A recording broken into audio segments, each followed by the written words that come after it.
lot is known about how humans catch fishes, but what about how fishes catch their prey?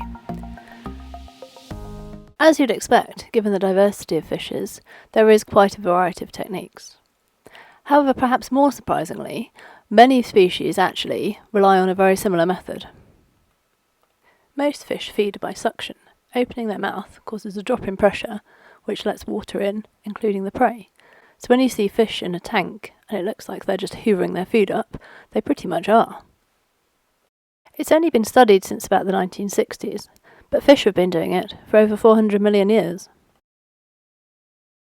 The lineages in red on the diagram are the ones that use high-powered suction feeding, and in grey are the ones that have secondarily lost this ability, mainly because they moved onto land where air doesn't really offer the same physical properties. Cephalochordates and neurochordates, shown in black on the diagram, filter feed with the assistance of cilia. In blue are salps and lampreys, which do have a weak pumping system. Early gnathostomes did not rely on suction feeding, however the development of muscular jaws and an ossified hyoid arch led to this radiating, particularly among the Actinopterygii. Forward momentum through the water would be expected to create effectively a bow wave and push items away, which isn't great news if you're a hungry fish. Teleosts overcome this with complex musculoskeletal linkages. The neurocranium, it forms the roof of the mouth or buccal cavity. The suspensorium is a structure made of several smaller bones and suspends the left and right hyoid arches. These are joined together with a small bone, the interhyal. These are connected with ligaments so they can all move easily. Together with the opercular components, this creates a 4-bar linkage and allows the suspensorium to swing. The neurocranium rotates, allowing the mouth to open and the lower jaw to extend. This creates a rapid drop in pressure and inward water flow. Some of the power to do this comes from the cranial muscles. Because they're quite small in fish, they also need to call on their apaxial and hypaxial muscles, which they usually use for swimming. The largemouth bass, Micropterus salmonoides, is commonly used in these studies. There are some limitations to studying suction feeding, particularly in larger species where they struggle to fit them in aquaria and in laboratories.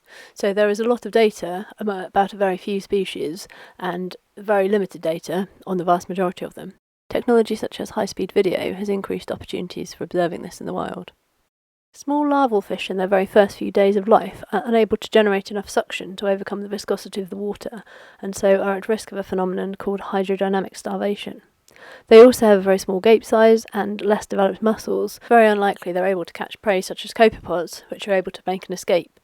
This contributes to high mortality rates up to around 99% in larval fish.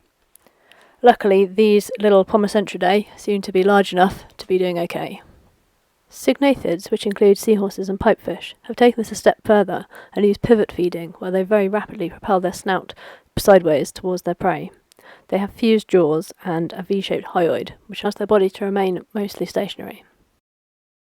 There are variations in the speed and power of the negative pressure, mostly dependent on the ratio of the linkages and the size and circularity of the mouth. As demonstrated by these shrimpfish, Aeolus gastrigatus, suction feeding is pretty efficient.